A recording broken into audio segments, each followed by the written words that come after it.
সালাতের উপরে এক গুরুত্বপূর্ণ সংক্ষিপ্ত তথ্যবহল বিবরণের চেষ্টা করব ইনশাআল্লাহুল আজিজ। সালাতের আলোচনায় আমরা প্রারম্ভের আলোচনা পেশ করব সালাত আদায় করতেই হবে। তারপরের আলোচনা হবে যারা সালাত আদায় করে না তারা কেমন। তারপরের সংক্ষিপ্ত কথা হবে যারা সালাত আদায় করে কিন্তু রাসূল সাল্লাল্লাহু আলাইহি সাল্লামের পদ্ধতিতে করে না তারা কেমন। তারপর অল্প সময় কথা হবে কিভাবে সালাত আদায় করতে হবে। সম্মানিত দ্বীনী ভাই বোন, ইবাদতের জগতে ভিন্ন ধরনের ব্যতিক্রম বিরল ইবাদত হলো সালাত। সালাত এমন একটি ইবাদত যার উপরে নির্ভর করে অন্যান্য ইবাদত। সালাত যদি কবুল হয় তাহলে বাকি ইবাদত কবুল হবে, আর সালাত যদি কবুল না হয় তাহলে বাকি ইবাদত বাতিল বলে গণ্য হবে, আর কোনো ইবাদত কবুল হবে না। হ্যাঁ, একথাই ঠিক যে ইবাদতের জগতে সবচেয়ে দামি ইবাদত হলো সিয়াম, রোজা, যার বিনিময় জান্নাত। কিন্তু সালাত যদি কবুল না হয় তাহলে বিচারের মাঠে সিয়াম বাতিল বলে গণ্য হবে। এ কথাই ঠিক যে হজ একটি বড় ইবাদত। হজ যদি কবুল হয়ে যায় তাহলে লোকটা হয়ে যায় সেই দিনের মতো যেদিন তার মা তাকে জন্ম দিয়েছে, নিষ্পাপ হয়ে যায়।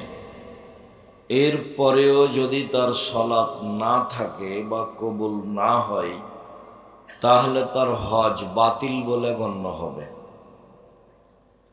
ইবাদতের জগতে সবচেয়ে শক্তিশালী ক্ষমতাধর পাওয়ারফুল ইবাদত হলো দান। দান সবচেয়ে শক্তিশালী ইবাদত। দান মানুষের অসুখ বিসুখ দূর করতে পারে, দান মানুষের বিপদ আপদ দূর করতে পারে, দান কবরের শাস্তি বন্ধ করতে পারে, দান মরা মানুষের পাপকে মিটিয়ে দিতে পারে, দান আল্লাহর রাগকে মিটিয়ে দিতে পারে, দান বিচারের মাঠে মানুষের জন্য ছায়া হিসাবে আসবে যেদিন মানুষের আর কোনো ছায়া থাকবে না। ইবাদতের জগতে সবচেয়ে ভিন্ন ধরনের শক্তিশালী ইবাদত হলো দান, ও একটা থেকে আর একটা ঘটাতে পারে যা অন্য কোনো ইবাদত পারে না। সালাত আদায় করলে বাপ মায়ের কবরের শাস্তি বন্ধ হবে না।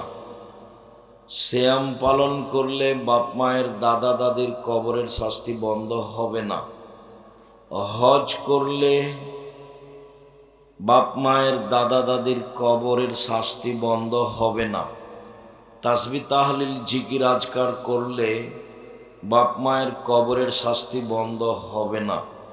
কিন্তু দান এমন একটা ইবাদত আপনি আপনার বাপ মায়ের নামে করলে তাদের কবরের শাস্তি বন্ধ হয়ে যাবে, এ কথা মুহাম্মদ সাল্লাল্লাহু আলাইহি সাল্লাম বলেন। ইবাদতের জগতে সবচেয়ে শক্তিশালী ইবাদত হলো দান। একটা থেকে আর একটা ঘটাতে পারে। এর পরেও যদি সালাত না থাকে তাহলে দানের ইবাদত বাতিল বলে গণ্য হবে, অন্তত আপনার জন্য। সালাত এমন একটি ইবাদত যা মানুষের সাথে আপোষ করে না। হজ বড় ইবাদত, তবুও মানুষের সাথে আপোষ করে। কিভাবে? আচ্ছা যাক, এবছর হজ করব না, সামনে বছর করব, করেন। এই যে আপোষ হলো। রমজান মাসের সিয়াম, রমজান মাস, আজকে শরীরটা কেমন কেমন লাগছে। আচ্ছা থাক, আজকে ছেড়ে দেন, আর একদিন করবেন পরে। এই যে আপনার সাথে আপোষ করলো, অথচ ফরজ ইবাদত। জাকাত আপনি দেন, 2 মাস আগে দিয়ে দেন, 1 মাস পরে দেন, দিলেই হলো, কিন্তু আপনার সাথে আপোষ করে। সলাৎ এমন একটা ইবাদত যা মানুষের সাথে আপোষ করে না। অজু করে সলাৎ আদায় করতে হয়, তো পানি নেই, তো তায়াম্মুম করে করেন। কথা কেন? কথা ছাড়াই কোনো প্রয়োজন থাকলে কাজ করবেন দয়া করে। আমি একজন আলোচককে উপেক্ষা করে বক্তব্য দিতে চাইনি। আপনাদের ভালোবাসা আমার কাছে কম নয়। আমি আপনাদেরকে খুব কাছে থেকে ভালোবাসতে চাই। আমার জীবনে আমি কারো বদনাম, কারো গীবাত, কারো প্রতিশোধ নেওয়া প্রয়োজন মনে করি না। আমার জীবনে বড় ত্যাগ, আমি মানুষের নামে বদনাম করব না ইনশাআল্লাহ। যে কোনো মূল্যে আমাকে গালি দিয়ে ভরে ফেলে দিলেও আমি তার উত্তর দিই না।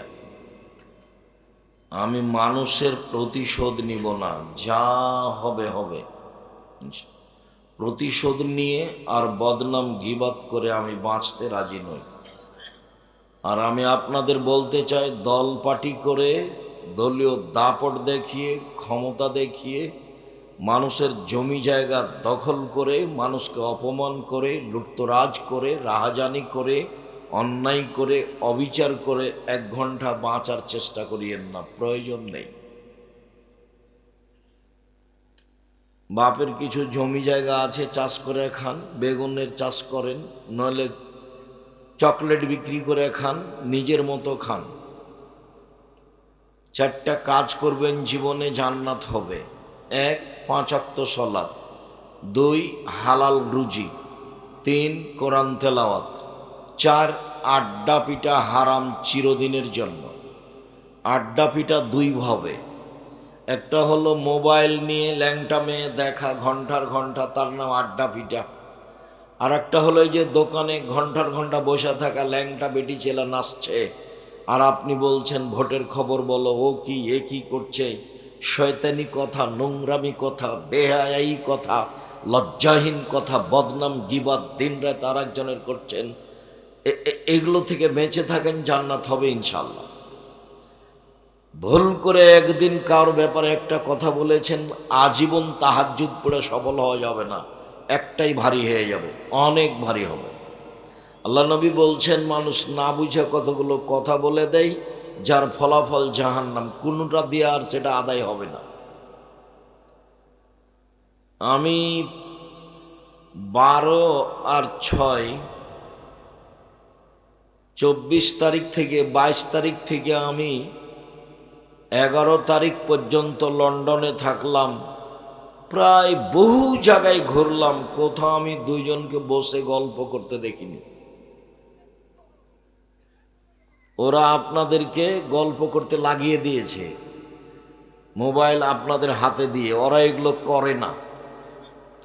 আমি সিঙ্গাপুর থেকে লন্ডন পর্যন্ত বিমান পৌঁছেতে 14 ঘন্টা সময় লাগলো একটানা।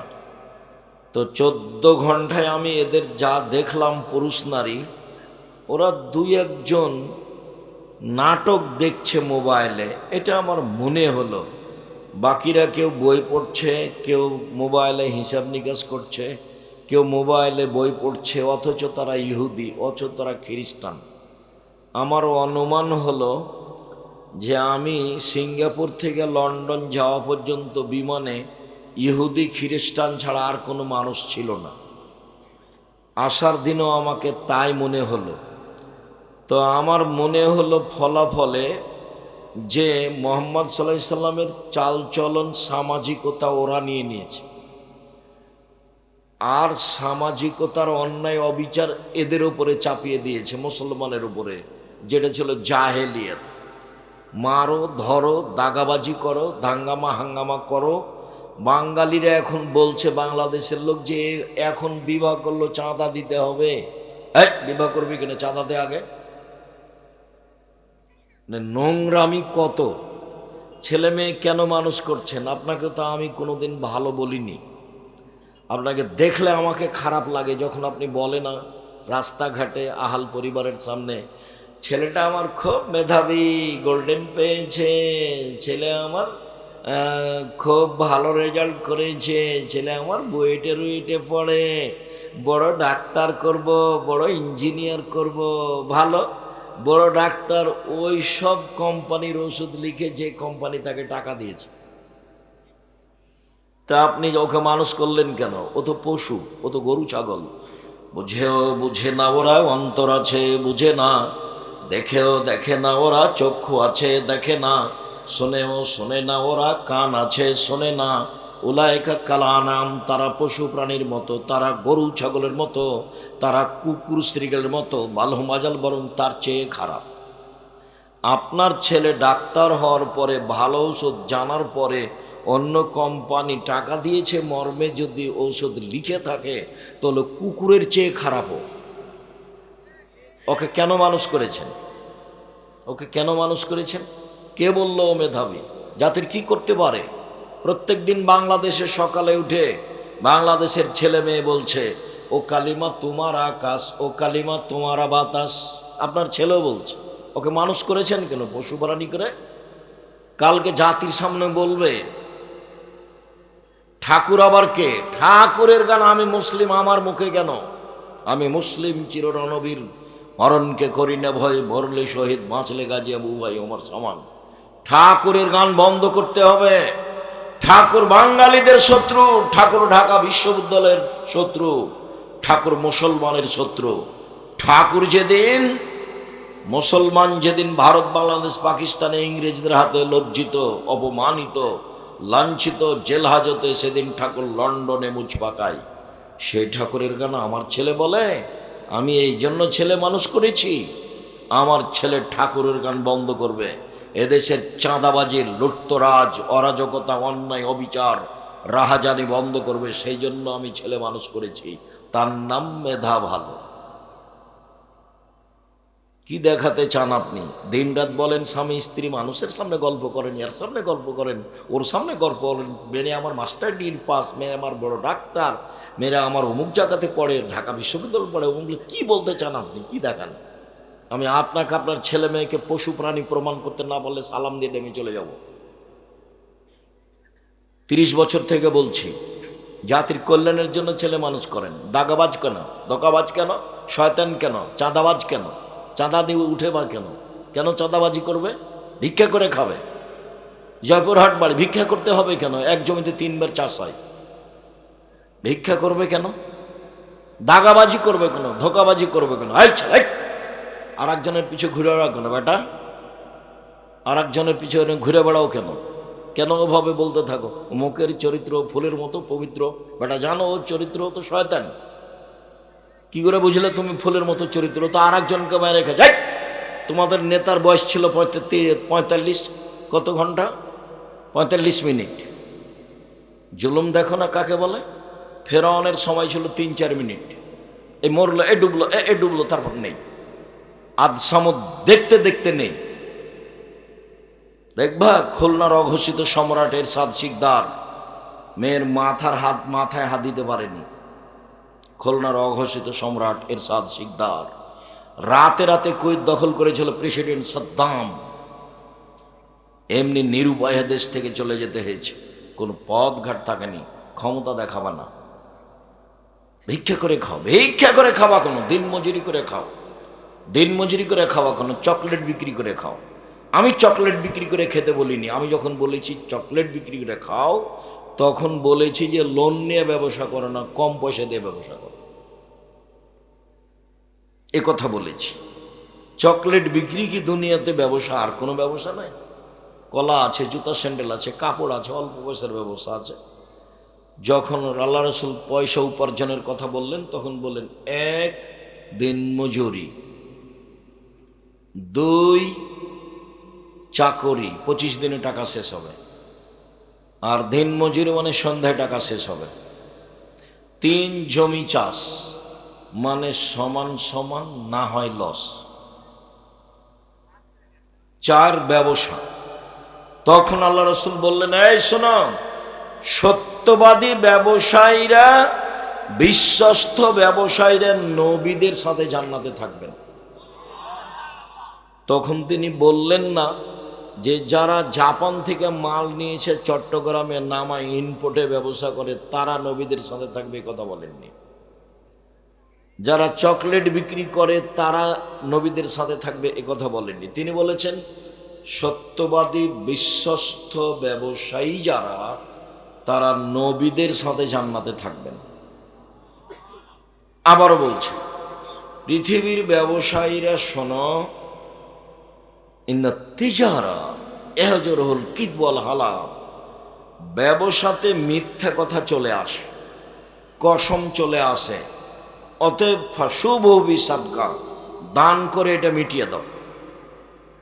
তো ব্যবসাও একটা পয়সা উপার্জনের পথ, চাকরিও একটা পয়সা উপার্জনের পথ। উনি নিজে মানুষকে চাকরি দিয়েছে, বলেছেন এই বেতন তোমার 600, কথার কথা। এর মধ্যে যদি কারো 5টা টাকা নেও সেটা হবে আত্মসাৎ, মানে ঘুষ নিবা না। তিনি দিন মজুরি হিসাবে মানুষকে কাজ করতে বলতেন, তিনি নিজে ব্যবসায়ী ছিলেন। তো দিন মজুরির কোনো প্রশংসা করলেন না, খালি বললেন যে ঘাম শুকানোর আগে তাকে টাকা দিয়ে দাও, টাকা দিয়ে দাও, টাকা দিয়ে দাও দিন মজুরি। ব্যবসা খুব সাবধান, চাকরি খুব সাবধান। যে টাকা বেতন নির্ধারণ হয়েছে ওরা 19-20 করবে না, নইলে জাহান্নামে হবে, সতর্ক।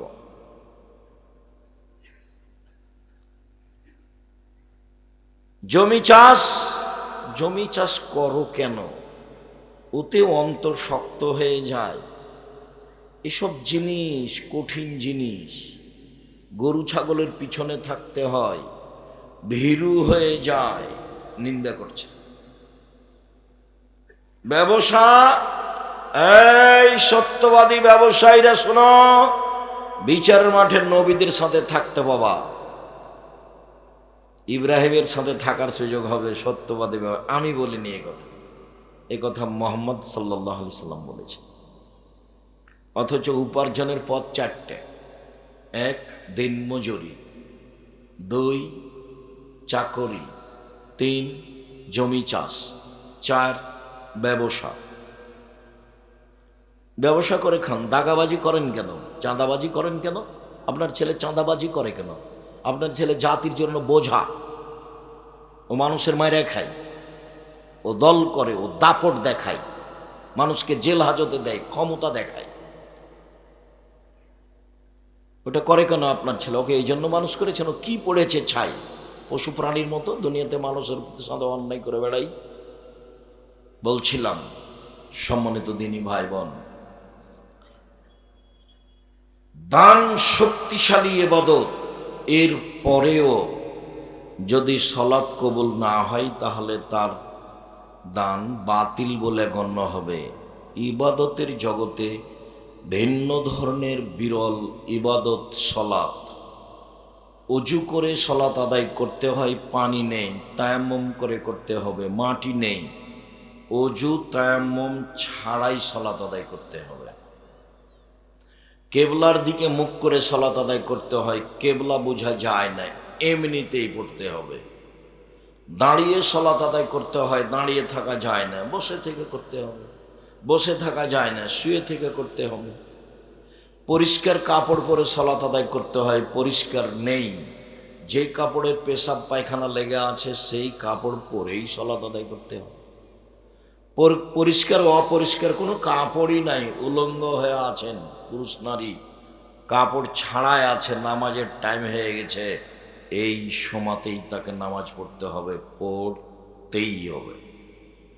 পৃথিবীর এক ভিন্ন ধরনের ব্যতিক্রম ইবাদত, মানুষের সাথে আপোষ করে না, মানুষের রোগ ব্যাধি বুঝে না। মানুষ পানিতে আছে না, আকাশে আছে না, গাড়িতে উঠে আছে, শিকল ধরে আছে, ঠেল মানে না, দাঁড়িয়ে আছে, সলাতের টাইম হয়ে গেছে, এইভাবেই পড়তে হবে। পৃথিবীর ব্যতিক্রম ইবাদত সালাত। সম্মানিত দিনী ভাই বোন, অলসতা করে সালাত ছেড়ে দিলে ইমাম আহমদ বিন হাম্বল রাহিমাহুল্লাহ বলেছেন ওকে জবে করতে হবে, মেরে ফেলে দিতে হবে, হত্যা করতে হবে। ইমাম আবু হানিফা রাহিমাহুল্লাহ বলেছেন ওকে জেলখানায় বন্দি করে পিটিয়ে সালাত আদায় করাতে হবে। বর্তমানে আরবি বিদ্বানগণ বলছেন যে স্বামী সালাত আদায় করে, স্ত্রী করে না, স্ত্রী করে স্বামী করে না, তাহলে বিভাগ কেটে গেছে। চেয়ারম্যান মেম্বার লাগে না, খাতা কলম লাগে না, কাজই লাগে না, এমনিতেই গেছে। তারা আরও বলছে যে অবস্থায় মারা গেলে তার জানাজা হবে না। তারা আরও বলছে যে মারা গেলে তার জানাজা তো হবে না, হবেই না, তার কাফন দাফন মুসলমানের কবরস্থানে হবে না, ওকে হিন্দুদের শ্মশান ঘাটে ফেলে দিতে হবে। তারা এইভাবেই কলম ধরেছে। ইবাদতের জগতে ব্যতিক্রম ইবাদত সালাত। মহান আল্লাহ বলেন ফাকিমুস সালাত ওয়া আতুজ যাকাতা, তোমরা সালাত আদায় করো, যাকাত প্রদান করো, আদেশ। মহান আল্লাহ বলেন ফাসাল্লি লিরাব্বিক ওয়ানহার, মুহাম্মদ সাল্লাল্লাহু আলাইহি সাল্লাম আপনি সালাত আদায় করুন, কুরবানি করুন। মুহাম্মদ সাল্লাল্লাহু আলাইহি সাল্লাম আপনি সালাত আদায় করুন, কুরবানি করুন, আদেশ। আব্দুল্লাহ ইবনে উমর বলেন রাসূল সাল্লাল্লাহু আলাইহি সাল্লাম বলেছেন ইসলামের ভিত্তি হলো 5টা, যার উপরে ইসলাম নির্ভর করে, একজন মানুষের ঈমান নির্ভর করে। 1, আমি সাক্ষ্য দিচ্ছি এই বলে যে আল্লাহ ছাড়া কোনো মাবুদ নেই, মানে শিরক করা হবে না, মানে জন্ম দিবস, মৃত্যু দিবস, মা দিবস, বাপ দিবস, পায়খানা দিবস কোনোটাই গ্রহণ করা হবে না, সব বাতিল। আমি সাক্ষ্য দিচ্ছি আল্লাহ ছাড়া কোনো মাবুদ নেই, মানে শিরক বাতিল, চিরদিনের জন্য শিরক বিদায় নিয়েছে, কোনো জায়গাতে শিরক করা হবে না, সব বাতিল। আমি সাক্ষ্য দিচ্ছি আল্লাহ ছাড়া কোনো মাবুদ নেই। 2, আমি সাক্ষ্য দিচ্ছি মুহাম্মদ আল্লাহর রাসূল, মানে বিদাত চিরদিনের জন্য বন্ধ, বিদাত করা যাবে না। যেটুকু ইবাদত করবেন সেটুকু আগে প্রমাণ হতে হবে রাসূল করেছেন কিনা। যদি না হয় বিদাত করেন, খুব ইবাদত করলেন, রাসূলের জন্মদিবস এমন পালন করা করলেন, ট্রাকে উঠে সিগারেট মুখে দিয়ে দাড়ি চেঁচে, যদি প্রমাণ করতে না পারেন তো চাঁপাই নবমজের ভাষাতে আমও গেল, ছালাও গেল, কাঁদতে কাঁদতে চোখও গেল। বিদআত করলে রাসূলকে অপমান করা হয়, শিরক করলে আল্লাহকে অপমান করা হয়। বিদআত করলে ইবাদত কবুল হয় না, শিরক করলে ইবাদত বাতিল হয়। 2টা পাপের নিজস্ব ক্ষমতা আছে। আমি সাক্ষ্য দিচ্ছি আল্লাহ ছাড়া কোনো মাবুদ নাই, মানে আমি শিরক করব না। আমি সাক্ষ্য দিচ্ছি মুহাম্মদ আল্লাহর রাসূল, মানে আমি বিদআত করব না। যাহাই করিব তাহাই রাসূলের পদ্ধতিতে করিব। 1, 2, ওয়াইকামিস সালাত, সালাত আদায় করতে হবে। 3, ওয়াইতাই যাকাত, যাকাত দিতে হবে। 4, অসবে রমজান, রমজান মাসের সিয়াম পালন করতে হবে। 5, আল হজ মান ইসতাতা ইলাইহি সাবিলা, সম্ভব হলে হজ করতে হবে। 5টা ফরজ বিধান, তার 2 নম্বর হচ্ছে সালাত, আর 1 নম্বর হচ্ছে সাক্ষী। সাক্ষী নেই যার, বিচার আচার নেই তার, সাক্ষী নেই যার, দাড়ি পাল্লা নেই তার। হিন্দুদের পাপ নেকি ওজন হবে না, কেন? তার সাক্ষী নেই, তার নেকি নেই। ইহুদিদের পাপ নেকি ওজন হবে না, কেন? তার সাক্ষী নেই, তার নেকি নেই। খ্রিস্টানের পাপ নেকি ওজন হবে না, কেন? তার সাক্ষী নেই। আমি সাক্ষ্য দিচ্ছি আল্লাহ ছাড়া কোনো মাবুদ নেই, আমি সাক্ষ্য দিচ্ছি মুহাম্মদ আল্লাহর রাসূল, এইটা না থাকার কারণে তাদের কোনো নেকি নেই, পাপ নেকি ওজন হবে না। শিয়াদের হবে না, কাদিয়ানীদের হবে না, যারা আকীদায় মার খেয়ে গেছে তাদের পাপ নেকি বিচারের মাঠে ওজন হবে না, ওরা গেছে। আর পাপ নেকি ওজন হওয়ার জন্য দুইটা পাল্লা লাগে, নইলে ওজন হবে না। আপনাদের পাশে গায়েবান্ধা আপনারা খুব ভালো বুঝেন, সকালবেলাতে বাং ঘাড়ে করে নিয়ে গেছে, তার দুইটা আছে ডালি দিদিকে। তো এখন বিকেলবেলাতে বাচ্চা একটা ওর গেছে মাঠে, তো বাচ্চাটাকে নিয়ে আসবে, তখন কি করেছে, বাচ্চাটাকে একটা ডালিতে দিয়েছে আর একটা ডালিতে মাটি চাপাচ্ছে, দিয়ে কাঁধে করে নিয়ে আসছে, নাহলে সমতা থাকবে না। যে বোঝা যায় কোথায়? তো মানে পাপ নেকি যে ওজন হবে আল্লাহ বলছেন, তোর তো নেকি নাই, তো ওজন হবে কি দিয়ে? তো ওটা বাতিল। আল্লাহকে জাহান নামে দিবে কিভাবে? তখন আল্লাহ বলছেন ফাইউ খাজবিন নওয়াসি বলা দাম, তার মুখের সামনে দিক পা ধরে তাকে জাহান নামে নিক্ষেপ করা হবে, ওজন নেই। ফলে নকুমিল্লাহুম ইয়াউমাল কিয়ামাতে ওজনা, ওদের আমি পাপ নেকি ওজন করব না। শুনুন, সালাত ফরজ বিধান, যে কোনো মূল্যে মানতে হবে, মানতেই হবে। কেউ যদি জেনে শুনে সালাত আদায় না করে, এতক্ষণ বলছিলাম সালাত আদায় করতেই হবে। কেউ যদি জেনে শুনে সালাত আদায় না করে, তার ব্যাপারে রাসূল সাল্লাল্লাহু আলাইহি ওয়াসাল্লাম বলেন বেনাল আবদে ও বেনাল কুরবে তারকুস সালাহ। মুসলমান এবং কাফের মধ্যে পার্থক্য হচ্ছে সালাত ছেড়ে দেওয়া। যে সালাত আদায় করে সে মুসলমান, যে করে না সে কাফের। রাসূল সাল্লাল্লাহু আলাইহি ওয়াসাল্লাম বলেন মান তারাকা সালাতা মুতাআম্মিদান ফাকাদ কাফারা, কেউ যদি ইচ্ছাকৃত সালাত ছেড়ে দেয় তাহলে কাফের হয়ে গেল। আসহাবু মুহাম্মাদিন সাল্লাল্লাহু আলাইহি সাল্লাম লা ইয়ারানা তারকুহু কুফরুন গায়রা সালাহ, সাহাবীগণ সালাত ব্যতীত অন্য কোনো ফরজ বিধান ছেড়ে দিলে কাফের মনে করতেন না, মনে করতেন বড় পাপী। যাকাত ছেড়ে দিয়েছে, বড় পাপী, কখন দিবে? দিবে দিবে দেখ। হজ যায় না কেন? টাকা আছে যায় না কেন? জমি আছে, জায়গা আছে, জপুরের বাড়ি, অনেক শস্য আদি হয়, দেরি করছে কেন? তো পাপী, ও কাফের হয়নি। সাহাবীগণ যে কোনো বড় বিধান ছেড়ে দিলে কাফের মনে করতেন না। তবে সলাৎ ছেড়ে দিলে সাহাবীগণ তাকে কাফের মনে করতেন।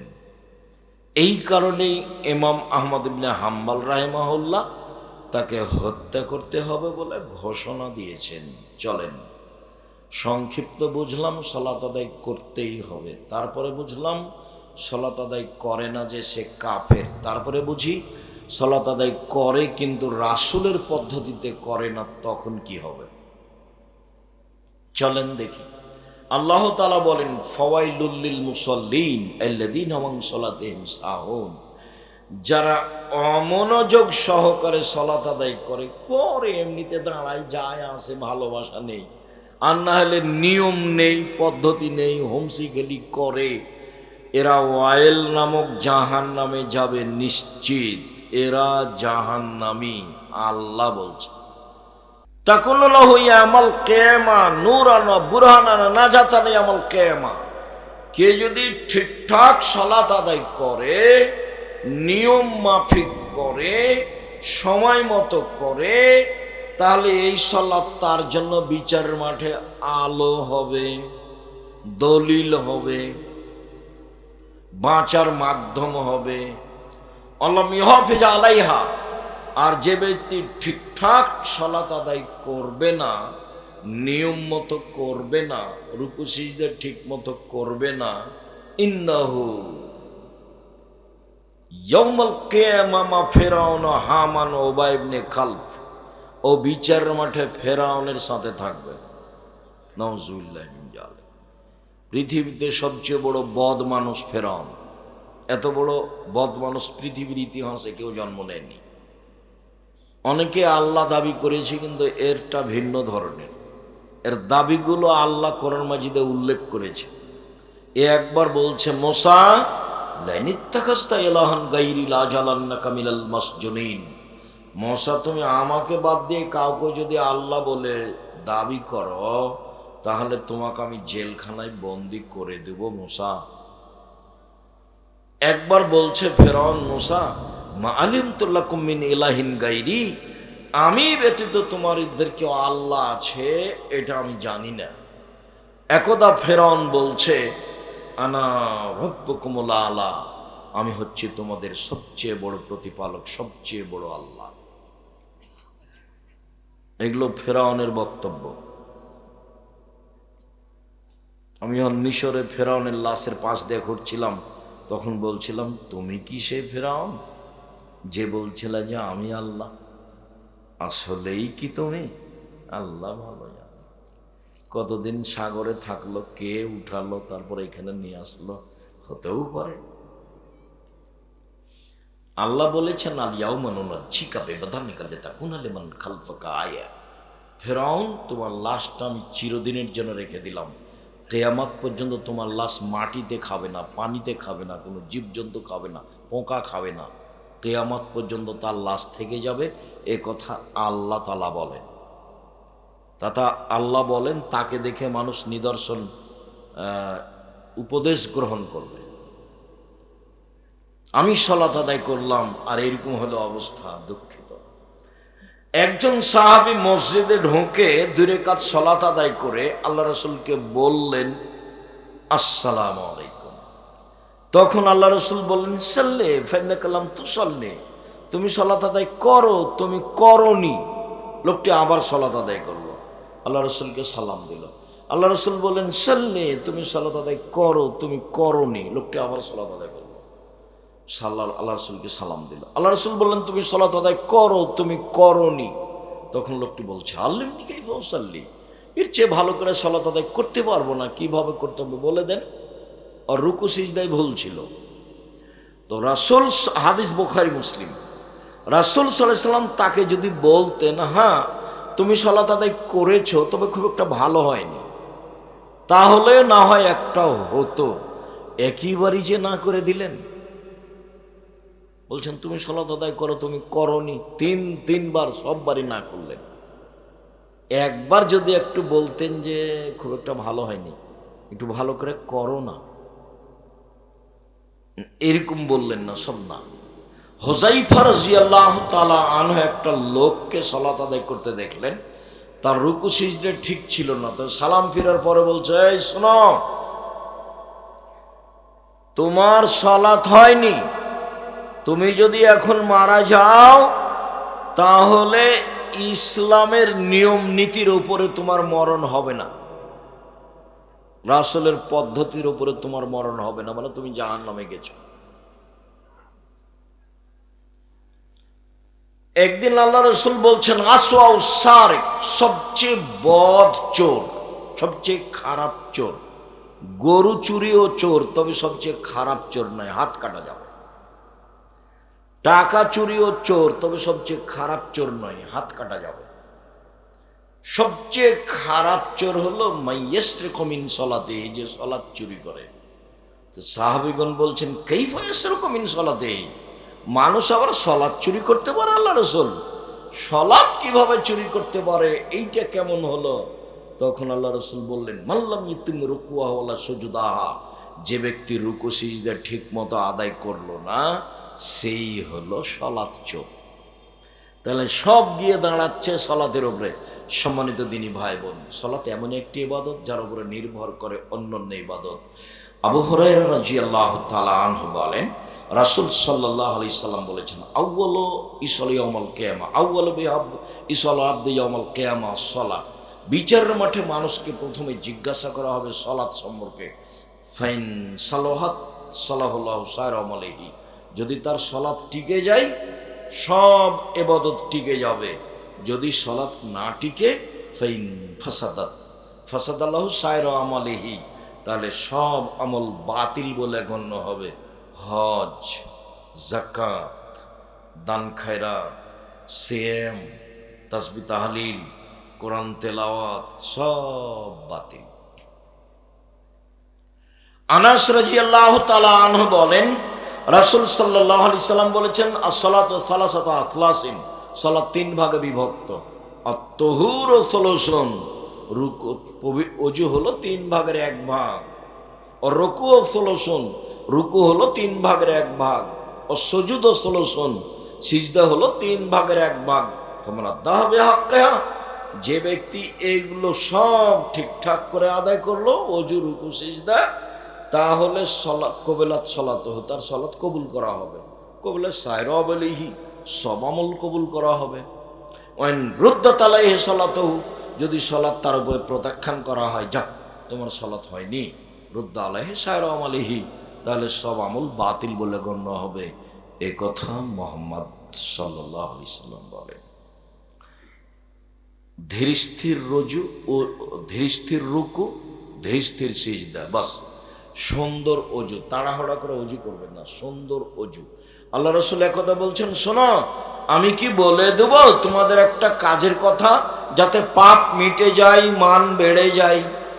একটা আমলের কথা বলবো যাতে পাপ মিটে যায়, মান বেড়ে যায়। হ্যাঁ, খুব তো ভালো কথা, বলেন বলেন, কি সেটা? পাপ মিটে যাবে, মান বেড়ে যাবে। তখন আল্লাহ রাসূল বলছেন, শোনো, এক, সুন্দর করে ওযু করলে পাপ মিটে যাবে, মান বেড়ে যাবে। দুই, পায়ে হেঁটে মসজিদে গেলে পাপ মিটে যাবে, মান বেড়ে যাবে। তিন, সলাতের পরে সলাতের অপেক্ষা করলে, এক সলাত আদায় করেছি আবার কখন যাব মসজিদে, তার অপেক্ষায় থাকলে পাপ মিটে যাবে, মান বেড়ে যাবে। একদা আল্লাহ তাআলা আমাদের নবীকে বলছেন, মুহাম্মদ হাল তাদরি ফিমা ইয়াকতাসিমুল মালাউল আলা, মুহাম্মদ আপনি বলতে পারেন ওপরে কি নিয়ে হইচই হচ্ছে? আমাদের নবীকে আল্লাহ তাআলা মুহাম্মদ বলে ডাকতেন, জিবরাইল আমাদের নবীকে মুহাম্মদ বলে ডাকতেন, আর সাহাবীগণ আমাদের নবীকে বলতেন আল্লাহ রাসূল বলেছেন। আল্লাহ রাসূল আপনি এটা করবেন, আল্লাহ রাসূল দিয়েছেন, আল্লাহ রাসূল গেছেন, আল্লাহ রাসূল খেয়েছেন। সাহাবীগণ বলতেন আল্লাহ রাসূল দিয়েছেন, আল্লাহ রাসূল করেছেন। আর মুহাম্মদ বলতে, আল্লাহ বলতেন মুহাম্মদ, জিবরাইল বলতেন মুহাম্মদ। আর ভারত, বাংলাদেশ, পাকিস্তানের ওলামায়ে কেরাম, ফজলায়ে জামেরা বলছে হুজুরে পাক সাল্লাল্লাহু আলাইহি ওয়াসাল্লাম, হুজুরে পাক। নামটাই বিদাতি। সবার মহাস্থানের পাশে বাড়ি, সবাই বা এরকম, বা আরো যত মহাস্থান আছে বাংলাদেশে, কত আছে তার কোনো হিসাব নাই। আল্লাহ তুমি মাফ করো, কবরের সাথে সম্পৃক্ত মানুষ। বলছিলাম সম্মানিত দিনী ভাই বোন, সালাত ব্যতিক্রম ইবাদত। মুহাম্মদ বলতে পারেন উপরে কিনে হইচই হচ্ছে? হ্যাঁ বলতে পারি। কি বলতো? সুন্দর করে ওযু করলে পাপ মিটে যাবে, মান বেড়ে যাবে, এইটা বলা বলি হচ্ছে। পায়ে হেঁটে মসজিদে গেলে পাপ মিটে যাবে, মান বেড়ে যাবে, এইটা বলা বলি হচ্ছে। সলাতের পরে মসজিদে বসে বসে তাসবিহ তাহলিল জিকির আজকার করলে পাপ মিটে যাবে, মান বেড়ে যাবে, এইটা বলা বলি হচ্ছে। তারপরে আল্লাহ রাসূল বলছেন, এখন ফাইন ফালা ফা আশা বেখাইরিন ও মাতা বেখাইরিন, এই লোক যদি মরে যায়, মরে যাওয়া ভালো। এই লোক যদি বেঁচে থাকে, বেঁচে থাকা ভালো। এই লোক যদি মরে যায়, মরে যাওয়া ভালো। এই লোক যদি বেঁচে থাকে, বেঁচে থাকা ভালো।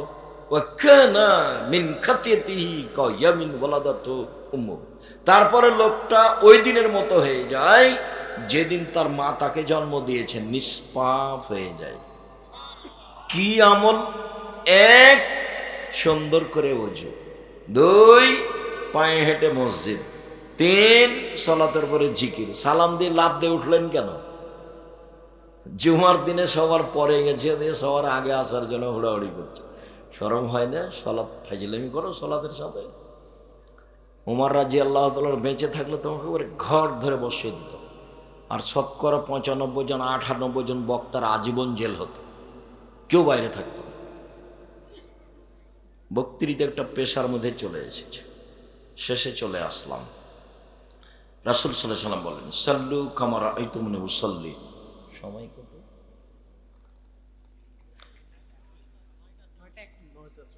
সাল্লু কামা রাআইতুমুনি উসাল্লি। পৃথিবীর মানুষ সালাত আদায় করো যেভাবে আমাকে সালাত আদায় করতে দেখছো, এটা আদেশ, বুখারী মুসলিম। পৃথিবীর মানুষ তোমরা সালাত আদায় করো যেভাবে আমাকে সালাত আদায় করতে দেখছো। নারী পুরুষ একই হুকুম, সরিষা সমপরিমাণ কম বেশ নয়, নারী পুরুষ একই হুকুম।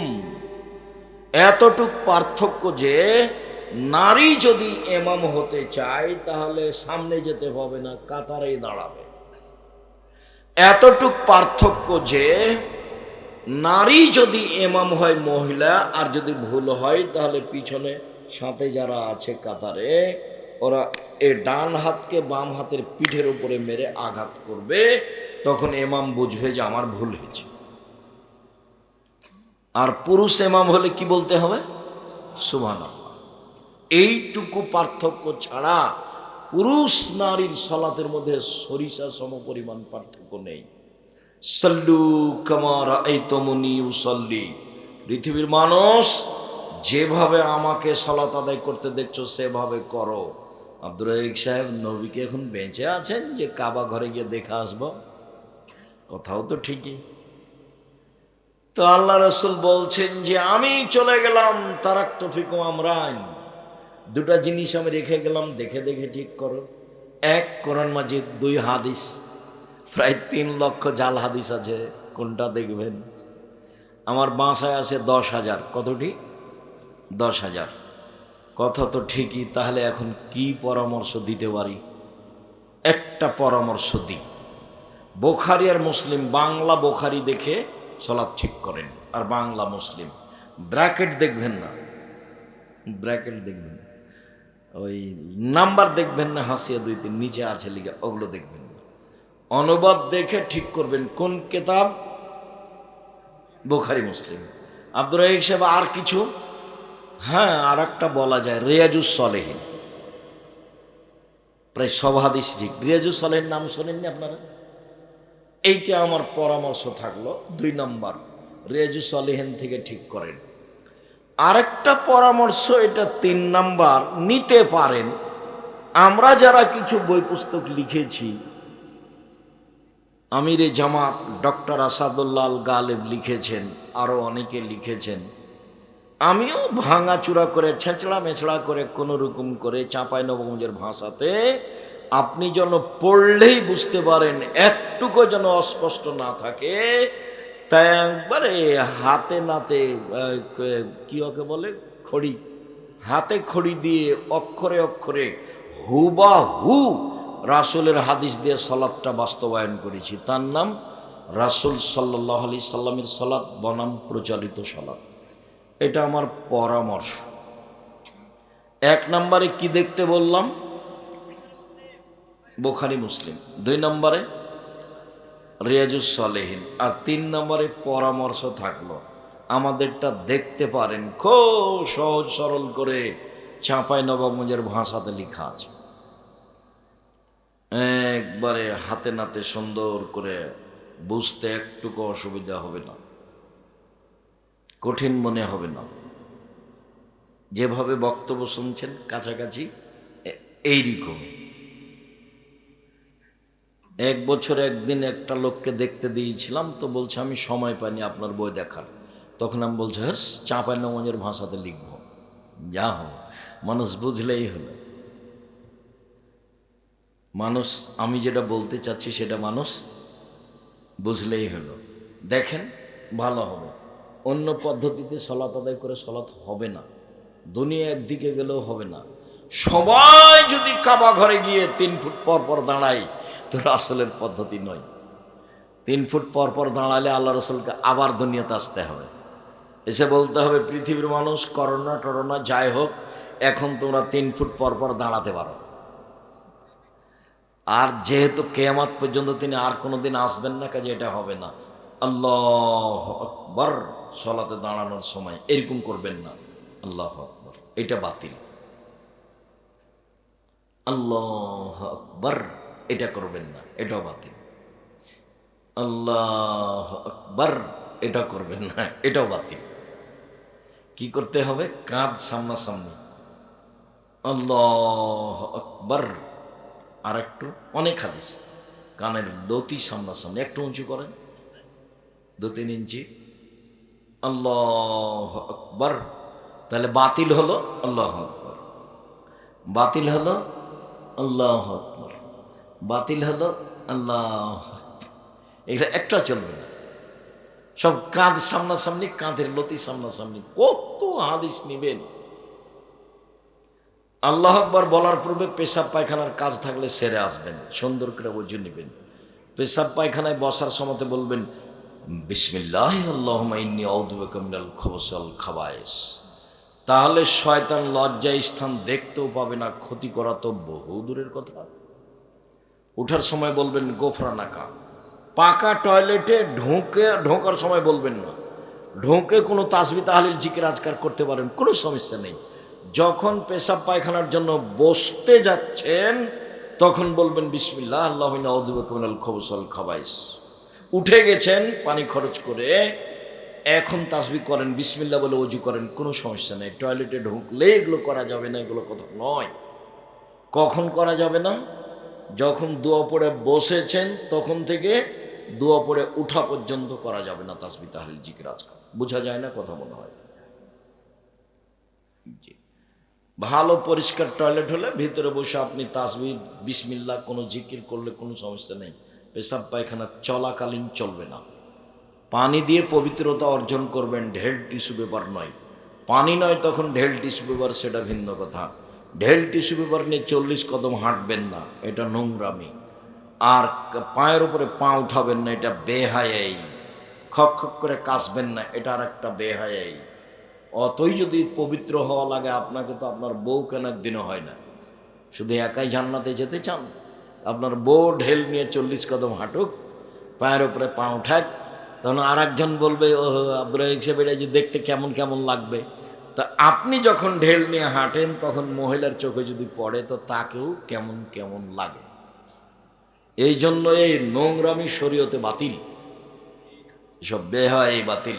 আল্লাহ আকবার। ডান হাতের কবজি বাম হাতের কবজির ওপরে সহিহ হাদিস, বাহুর উপরে বাহু সহিহ হাদিস, বুকের উপরে রাখবেন 5টা সহিহ হাদিস, নাভির নিচে রাখেন 3টে সহিহ হাদিস। এরপরে সানা পড়েন, গুরুত্বপূর্ণ সানাটা পড়বেন আল্লাহুম্মা বাঈদ বাইনি ওয়া বাইনা খাতায়ায়া কামা বা'আদতা বাইনাল মাশরিকি ওয়াল মাগরিব। আল্লাহুম্মা নাক্কিনি মিনাল খাতায়া কামা ইয়ানক্কা আস-সাবুল আবিজু মিনাদ দানাস। আল্লাহুম্মা আগসিল খাতায়ায়া বিল মাই ওয়াস সালজি ওয়াল বারাদ। হে আল্লাহ, তুমি আমার পাপকে আমার থেকে দূরে করে দাও, পূর্ব থেকে পশ্চিম যত দূরে। আল্লাহ, তুমি আমার পাপকে ধুয়ে দাও যেভাবে সাদা কাপড়কে ময়লা থেকে ধুয়ে পরিষ্কার করা হয়। আল্লাহ, তুমি আমার পাপকে বরফ তুষার স্বচ্ছ পানি দিয়ে ধুয়ে পরিষ্কার করে দাও। আউযু বিল্লাহি মিনাশ শাইতানির রাজিম। মারদুদ বিতাড়িত শয়তান থেকে বাঁচতে চাচ্ছি। বিসমিল্লাহির রহমানির রহিম। পরম দাতা দয়ালুর নামে আরম্ভ করলাম। আলহামদুলিল্লাহি রাব্বিল আলামিন। বিশ্বজগতের প্রতিপালকের প্রশংসা। আর রহমানির রাহিম, তিনি হচ্ছেন পরম দাতা দয়ালু। মালিক ইয়াউমিদ্দিন, তিনি হচ্ছেন বিচার দিনের মালিক। ইয়াকা না'বুদু, একমাত্র তোমার ইবাদত করি। ওয়া ইয়াকা নাস্তাইন, একমাত্র তোমার সাহায্য, তোমার কাছে সাহায্য চাই। তুমি আমার একটা কথা শোনো। অনেক প্রশংসা করলাম তোমার, তুমি আমার একটা কথা শোনো। ইহদিনাস সিরাতাল মুস্তাকিম, তুমি আমাকে সোজা পথ দেখাও। সিরাতাল্লাযিনা আনআমতা আলাইহিম, ওদের পথ দেখাবা যাদের ভালোবেসেছ, যাত্রার পথ দেখাবা না।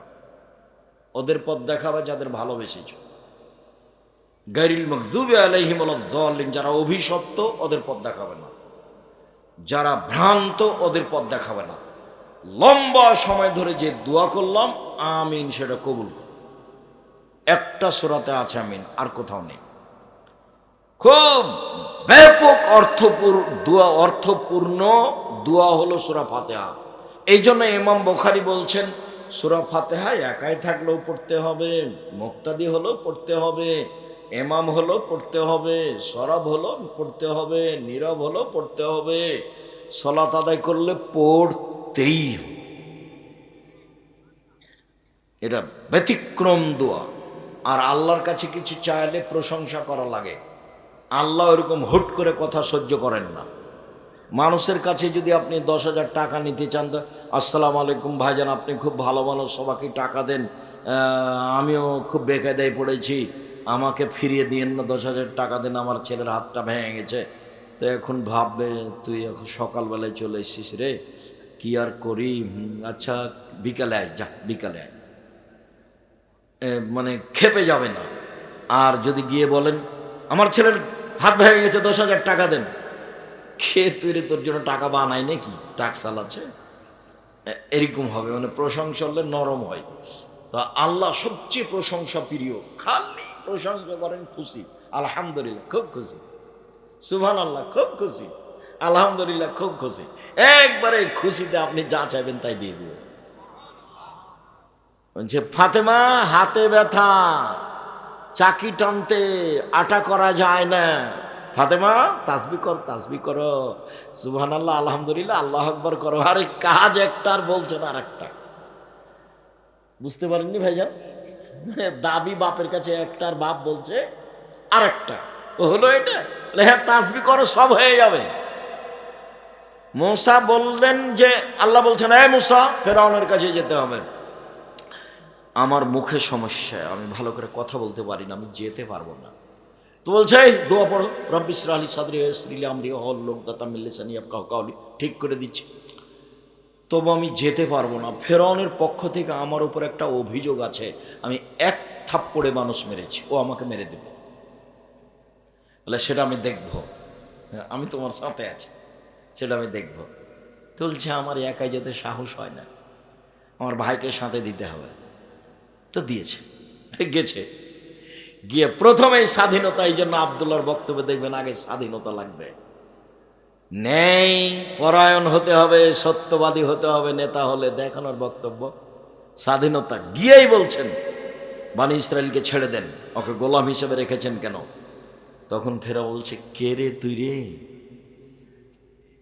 তোকে আমি আমার বাসায় বহুদিন শিশুকালে লালন পালন করিনি, এক, দুই তুমি বহু বছর আমার মাঝে থাকনি, তিন তুমি যা করেছো তা করেছো, তুমি তো এক থাপ্পড়ে মানুষ মেরেছ, তুমি বড় অকৃতজ্ঞ। তখন মূসা বলছেন জি আমি এক থাপ্পড়ে মানুষ মেরেছি, তখন আমি ভুল পথে ছিলাম, আপনার ভয়ে আমি দেশ ছেড়েছি, আমার প্রতিপালক আমার প্রতি দয়া করেছেন, আমাকে জ্ঞানে গুণে পূর্ণ করেছেন, আমাকে নবী করেছেন, তুমি আমার প্রতি অনুগ্রহ করেছো, বাল্যকালে লালন পালন করেছো, লালন পালন করে তুমি খোটা দিয়েছো, তুমি বড় অকৃতজ্ঞ স্বৈরাচার, সীমা লঙ্ঘন করেছ। মুখের ওপরে বললেন মূসা। তখনই ফেরাউন গরম হয়ে গেল, একটার পর একটা পদক্ষেপ নিল, মুখের ওপরে বললেন স্বাধীনতা লাগবে, নেতা হবেন মিথ্যা কথা বলে ওটা হবে? আর একজনের অধীনে থেকে নেতা হওয়া যায়? মূসা আলাইহিস সালামকে আল্লাহ মূসা বানাবেন, সেই জন্য ওই মিশরের সবচেয়ে বড় মানুষের, ধনী মানুষের বাড়িতে রেখেছেন। কার বাড়িতে? ফেরাউনের বাড়িতে। স্বাধীন চেতা মানুষ, লোক ফেরত দেন, বনি ইসরাইলকে ছেড়ে দেন। প্রথম কথা, তুই কে? মূসা নও তুমি? তুমি আমার বাড়িতে শিশুকালে ছিলে না? তোমাকে আমি লালন পালন করে, এলো খোটা, এটা একটু পরে মূসা আলাইহিস সালাম বলবো, এই তুমি আমাকে খোটা দিয়েছ, তুমি আমার প্রতি অনুগ্রহ করে খোটা দিয়েছ। বিসমিল্লাহির রহমানির রহিম, পরম দাত ও দয়ালু আরম্ভ করছি। কুল হুয়াল্লাহু আহাদ, হে নবী আপনি বলুন আল্লাহ এক, আল্লাহুস সামাদ, তিনি নিরপেক্ষ মুখাপেক্ষীহীন, লাম ইয়ালিদ, তিনি কাউকে জন্ম দেননি, ওয়া লাম ইয়াকুল লাহু কুফুয়ান আহাদ, তার সমকক্ষ কেউ নেই। আল্লাহু আকবার। ওই পর্যন্ত হাত উঠিয়ে আপনি রুকুতে যান। রুকুতে যাওয়ার পূর্বে কয়েকটা কথা, হাত দুটি রডের মতো সোজা থাকবে, আঙ্গুলগুলো খোলা খোলা থাকবে, হাঁটু চেপে ধরে থাকবেন, মাথা উঁচুও হবে না নিচুও হবে না, একবারে সোজা হয়ে থাকবে, পিঠের লম্বা হাতটা, হাত রডের মতো সোজা হয়ে থাকবে, হাত, মাথা উঁচুও হবে না নিচুও হবে না। বলেন সুবহান কুদ্দুসুন রব্বুল মালাইকাতুর রূহ, যতবার পারেন বলেন। সুবহান রাব্বিল আযীম, যতবার পারেন বলেন। সুবহানাজিল জাবরুতি ওয়াল মালাকুতি ওয়াল কিবরি ওয়াল আজমা। যতবার পড়েন। বলেন সুবহানাকা আল্লাহুম্মা রাব্বানা ওয়া বিহামদিকা আল্লাহুম্মা ইগফিরলি, যতবার পড়েন। 3 বার, 5 বার, 10 বার, একটাও ঠিক নয়। যা পারেন পারেন, এ না হলে একবার করে চলে যান, যে যত পারে। এক সাহাবী বলছেন আল্লাহ রাসূল রুকুতে ছিলেন সূরা বাকারা পড়ার সমান। নেন তাহলে রাসূল সাল্লাল্লাহু আলাইহি ওয়াসাল্লাম কত লম্বা সময় রুকুতে ছিলেন। এবার উঠেন সামি আল্লাহু লিমান হামিদা, ওই পর্যন্ত হাত উঠিয়ে হাতটা একবারে সোজা ছেড়ে দেবেন, একবারে আর বুকে মাপবেন না, সোজা ছেড়ে দিয়ে বলবেন সামি আল্লাহু লিমান হামিদা রব্বানা লাকাল হামদ হামদান কাসীরান তাইয়িবান মুবারাকান ফি। আল্লাহ ওই লোকের প্রশংসা শুনলো যে তার প্রশংসা করলো, খুব তার প্রশংসা, মঙ্গলময় তার প্রশংসা, বরকতময় তার প্রশংসা, মিলা সামাতে আকাশ পরিমাণ প্রশংসা, মিলা লার্জ জমিন পরিমাণ প্রশংসা, মিলা মা বাইনাহুমা আকাশ জমিনের মধ্যে যে ফাঁকা রয়েছে সেই পরিমাণ প্রশংসা, মিলা মা শাইতা মিন শাইইন বাদ, কত যে তুমি চাও, যত চাও তত তোমার প্রশংসা। কত আর বলি, আরও অনেক দোয়া আছে, দাঁড়িয়ে দাঁড়িয়ে বলবেন। তারপরে সিজদায় যাওয়ার পূর্বে আপনার সাথে জরুরি কয়েকটি কথা। রাসূল সাল্লাল্লাহু আলাইহি সাল্লাম বলেন আমাকে 7 হাড়ের উপরে সিজদা করতে বলা হয়েছে, নাক কপাল এক, কোনটা আগে কোনটা পিছে এটা কথা নয়, মাটিতে লেগে থাকবে দুটাই। নাক কপাল এক, 2 হাত 3, 2 হাঁটু 5, 2 পায়ের বৃদ্ধাঙ্গুল 7, এই যে 7। সিজদায় গিয়ে 5 উল্কাবেন না, নাহলে হয়ে যাবে 6, সাবধান। তারপরে বললেন আমাকে চুল জড়িয়ে নিতে নিষেধ করা হয়েছে আর কাপড় জড়িয়ে নিতে নিষেধ করা হয়েছে। সলাত সময় কাপড় খুলে দিবেন হাত, আর প্যান্ট উপরের দিকে জড়াবেন, নিচের দিকে হারাম, কাবিরা গুনাহ। 3 শ্রেণীর মানুষের সাথে আল্লাহ কথাই বলবেন না, যা তাহাজ্জুদ তুলে রাখো, কথাই নাই। 1, টাকনুর নিচে প্যান্ট পায়জামা লুঙ্গি পরে যে, তার সাথে কথা নয়। 2, মিথ্যা কথায় দায়িত্ব পালন করে যে, ধোঁকাবাজ মিথ্যাবাদী যে, মিথ্যা কথায় দায়িত্ব পালন করে যে, হেড মৌলানা, headmaster, principal, vice chancellor, chairman, member, MP, মন্ত্রী, এডিসি, ডিসি, যারা যেখানে দায়িত্ব পালন করছে মিথ্যা কথা বলে, প্রতি মাসে যদি উমরা করে তবু আল্লাহ তার সাথে কথা বলবেন, যা কথাই নাই। হাদিস বুখারী মুসলিম। 3, বেশি বয়সে জেনা করে যে, ওর সাথে কথা নাই, আল্লাহ কথাই বলবেন না, যাও এখান থেকে। তার মধ্যে পায়জামা প্যান্ট টাকনুর নিচে পরা, উপরে জড়াবেন, নিচে নয়, কথা বুঝতে পারেন? হাত জড়াবেন না। তারপর আমাকে চুল জড়িয়ে নিতে নিষেধ করা হয়েছে। মহিলারা খোপা খুলে দিবে, বেনি গাঁথা থাকলে খুলে রাখতে পারে, খোপা খুলে রাখতে হবে, সবাকে সিজদা দিতে হবে। মহিলারা সিজদা হবে তখন খোপা খুলে সলাত আদায় করবে, বেনি গাঁথা থাকলে থাক, নাহলে খোপা খুলে দিয়ে সলাত আদায় করবে।